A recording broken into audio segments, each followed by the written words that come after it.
Good afternoon, ladies and gentlemen. This is Davo from Esports, casting another 1v1 StarCraft 2 replay.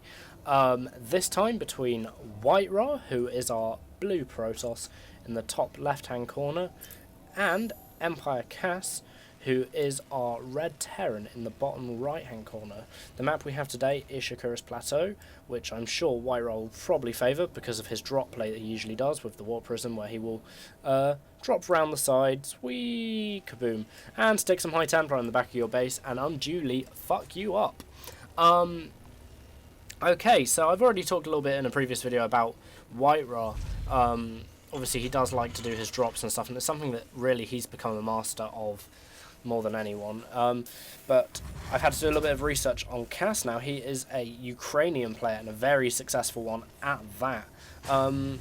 He's said to be a very, very good player, mainly because he seems to have the ability to kind of repulse anything his opponents throw at him.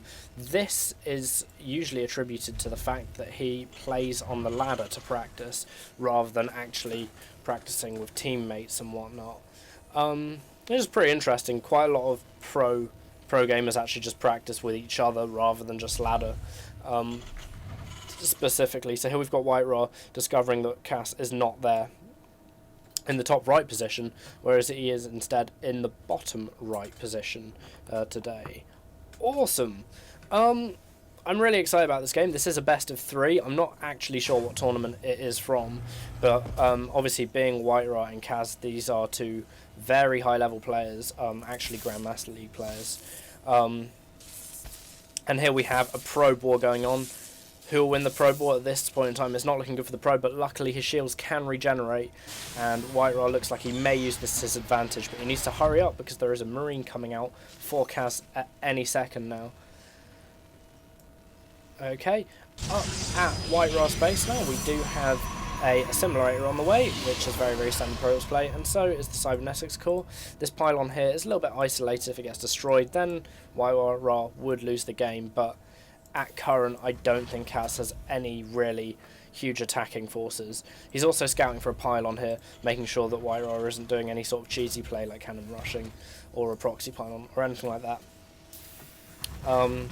We have a reactor on the way from Kas at the moment, which is a reasonably good choice. I mean, generally against Protoss, Marauders are one of the better choices, mainly because Marauders do extra damage versus armoured, I believe, and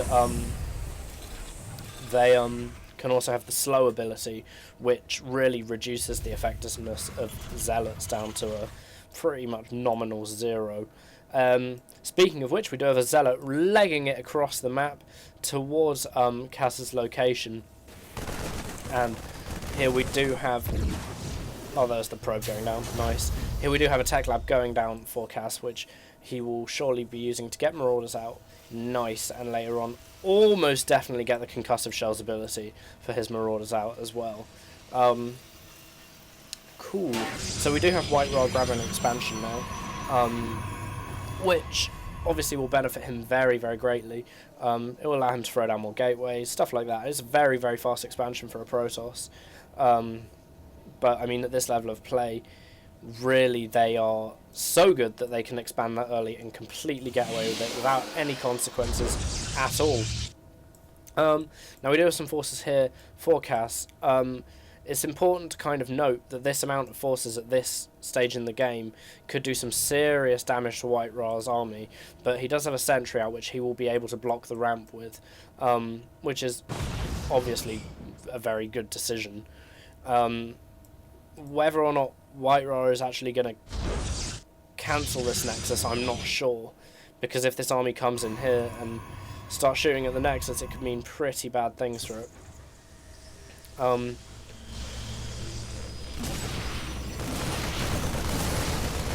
I'm sure we'll see in a minute. If the army tries to go up the ramp, it could be really bad things, but it looks like this Stalker is actually trying to bait away the Marines and Marauders from the base. I mean, if the Marauders did have the slow, this Stalker would be absolute history by now. White-Ra did actually cancel his expansion, but it's just literally thrown another one down in the wake of getting his warp gate upgrade. He's going to probably use the sentries and zealots in coalition with each other, I suppose, to block off a gap here and let the zealots run in and do their damage while the Marines and Marauders have nowhere to go. Okay, so we do have a pylon here for White Ra, which is obviously very, very good, because it means he can get a flanking position on any forces attacking, which is very important. And he can also reinforce. Excellent. Cool beans. Just like that. We do have Marines and Marauders heading back to EmpireKas's new expansion, his brand new expansion, which is going to be a orbital command. Obviously, you want that for his mules that he'll be getting. I mean, some players in the really, really low down leagues build planetary fortresses for actually their mains as well as their naturals as well, because, well, they're very easy to defend. But again, at this level of play, it's really no point. You might as well just put a orbital down. And, well, to be honest, I think really from silver upwards, there's no point. It's nothing too crazy in terms of weird timings pushes happen. Really, from silver upwards, it's really when people don't actually know what they're doing properly that kind of thing actually occurs. We have a zealot chasing a marine down. This marine is going to eat shit and die if he is not careful. But this is a pretty epic chase, with the zealot deciding it is quite frankly not worth it, and this marine escaping with his life. Excellent. Cool beans. Awesome. Oh, holy cow. Let's go back and watch that.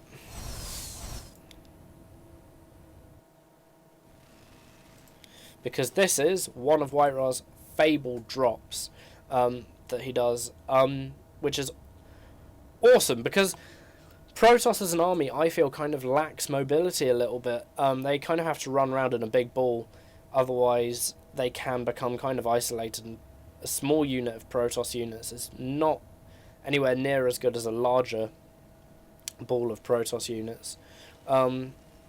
So obviously this warp prism does go around the back, and here we go. Here is some A-grade micro as well from White Ra, who manages to force field in some of the SCVs so they can't actually escape, which is awesome. If we look at the units tab now for the difference between workers and probes and SCVs, White Ra is clearly ahead now, which is very, very good. He obviously has his expansion up as well. These two stalkers look like they're standing here waiting for drops to happen, and they should be, quite rightly, as EmpireKas does actually have some medevacs on the field as well. And here we do have an Immortal as well, which is pretty killer against Marauders. This is a very good choice. Awesome. Can White Ra land this drop? He can, but that Zealot is going to get absolutely crucified without a single SCV kill. So we had 2 Zealots and a Sentry go down in the Warp Prism, and another Zealot go down on the ground. Unfortunately, they got completely cleared up for White Ra, but I mean, sometimes that is the price you pay for having a very creative style of play. Which does suck, because Protoss is one of these teams who, it's rewarding when you get a good style of play going, but that works. But if you fail on that style of play, then it can be quite devastating to you actually, because you really need to make sure that your army is fairly large. So we have Kas going for a drop here. I don't think White Ra actually knows this is happening at the moment, but I think he has his suspicions, bringing a Zealot, 2 Zealots and a Stalker up from here to take care of it. And we have more forces coming in the front here too, which might get force fielded. Yep, they get force fielded straight up. Sorry, this action is really, really hard to actually show properly. Now we have the attack up here being cleared up very easily from these 2 Colossus, and the amazing force fields from White Ra are going to prevent the attack from actually being effective at all. I mean, this one Viking is probably going to get cleared up now due to the position that he's found himself in. And unfortunately, this Immortal has been caught on its own, which is very, very bad. And these Marines stim and they leg it. It's kind of like a Wacky Races cartoon. They're really, really gunning it across the map away from White Ra's superior army. In EmpireKas's base, we have very little in the way of units. I mean, this could actually be a finishing blow here from White Ra if Kaz isn't careful, because those Colossus can be absolutely devastating. But I mean, White Ra, although he's warping in some new units here, doesn't actually have enough kind of core units like Stalkers and Zealots to be able to complement the Colossus properly, and he might just find the Colossus dying very quickly and then being left with very few other units to actually forge an attack with. So maybe now isn't the best time to actually launch an attack. Sure, he does have these tier 3 units, which are obviously extremely effective, but he doesn't have the kind of more standard unit to complement that mix and the composition. We do have +1 weapons and armor for White Ra at the same time. I think, sensing that he's a little bit further ahead, he has complete map control at the moment. He's got 2 pylons across the map, ready to warp in forces whenever he likes. I think he's probably feeling quite comfortable at the moment, holding off that attack quite easily and killing quite a lot of EmpireKas' forces. We do have a medvac drop coming up here, and looks like it'll be heading around the back of the base of White Ra. So it's obviously something to look out for, and indeed it is White Ra, so he is already prepared. Excellent. Cool beans. We have a Colossus, many Colossus, and when they get that 1 armor and weapon upgrade, they're going to be absolutely lethal, as well as the Stalkers are going to be able to micro quite nicely with that blink too. Here we do have 2 medevacs, obviously trying to forge their drop, poking in, seeing if it's worth it. Kaz might have seen all of those Stalkers that White Ra has ready and maybe decided that actually it's not worth it, and just gone back into the middle to spool his units there. That Marine's going to get a hell of a fright if he walks through that bush. Yeah, he is. He's going to get a hell of a fright. And indeed, death. An electrocution death by the looks of things, by having that lightning symbol above him, the stim. We have another Zealot being warped in here.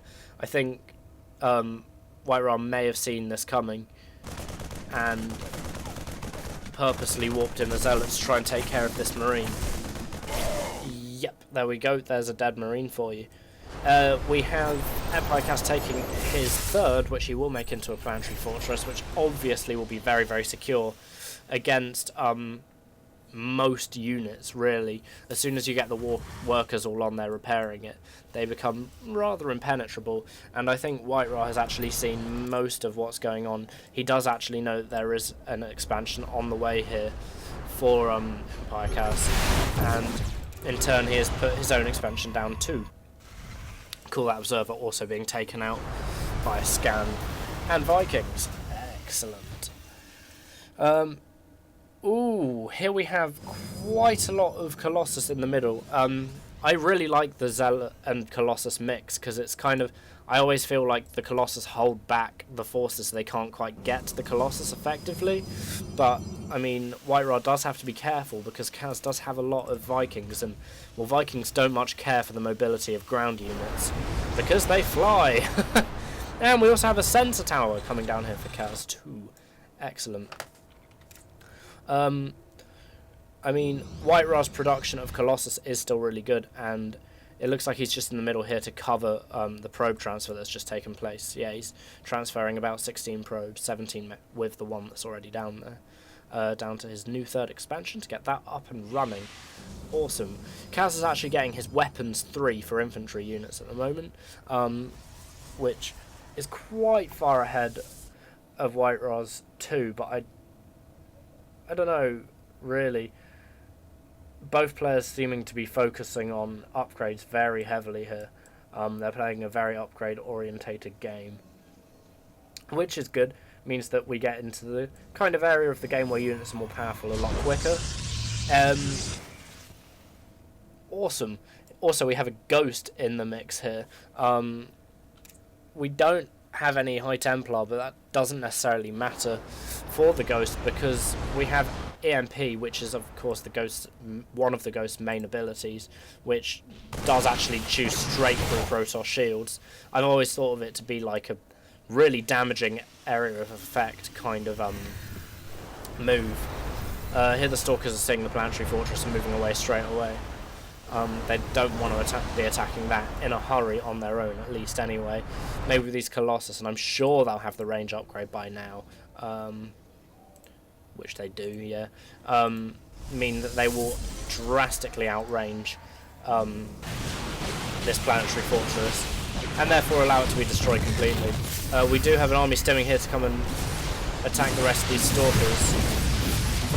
Blink could have been utilised there to save some Stalkers, but it just got utilised there instead. It may have been on cooldown, I don't know if I saw. Cool. All of them. We do have a High Templar archive for Whiterun now, looking like he is actually going to be going into the ultimate MMM killing ball, which is Colossus High Templar Zealot. Or at least I believe that's the ultimate MMM killing ball, because, well, you can feedback the medevacs, destroy them instantly, and then a couple of and feedback ghosts for that matter, and then a couple of Psy Storms will set all these, and the Colossus indeed will set all these Marines and Marauders right within a matter of seconds.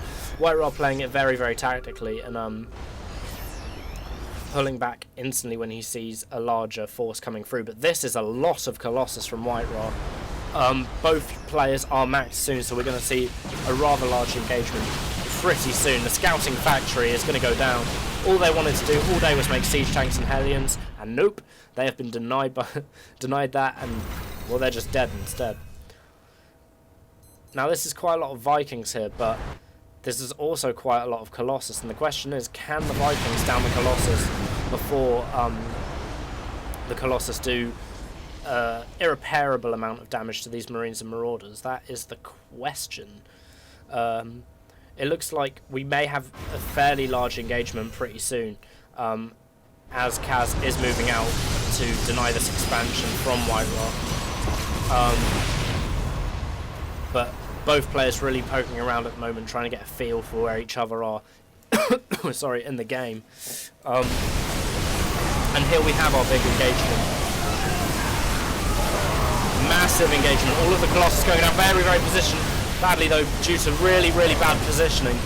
Primarily because they were around here on this flank, and the Marauders just literally take them down so quickly. It looks like EmpireKas is in fact just going to clear up this expansion straight away, and there is the GG from Whiterun. I mean, unfortunately, Kaz is still playing as well. There we go, it's finished. Unfortunately, he really, in my opinion, seemed to have made a rather large mistake there in the way that his Colossus were positioned in that final battle. If we just quickly watch this battle again, we'll see where it kind of went wrong. And it was an epic clash, but the positioning of those Colossus really, really did mess Whiterun up quite badly. So here we go. Here on the bottom right-hand side of the entire engagement, we have all of the Colossus, no Stalkers in front at all for these Marauders to target, and then moving in. I'll just stick on normal, there we go. We do have the Vikings targeting down the Colossus as well, and it's a lot of Vikings, and they take down the Colossus very quickly. But the final nail in the coffin is the fact that these Marauders and Marines do get hold of these three Colossus here and just absolutely murder them. This Marine and Marauder force will clear up the Stalkers pretty easily. And that is why I believe Whiterun lost that engagement and ultimately the game. But hey, that is the first in a matchup of 3 between Whiterun and EmpireKas. I hope you enjoyed. The second video will be along pretty shortly. So thanks a lot, guys. Thanks for listening, and have fun playing StarCraft.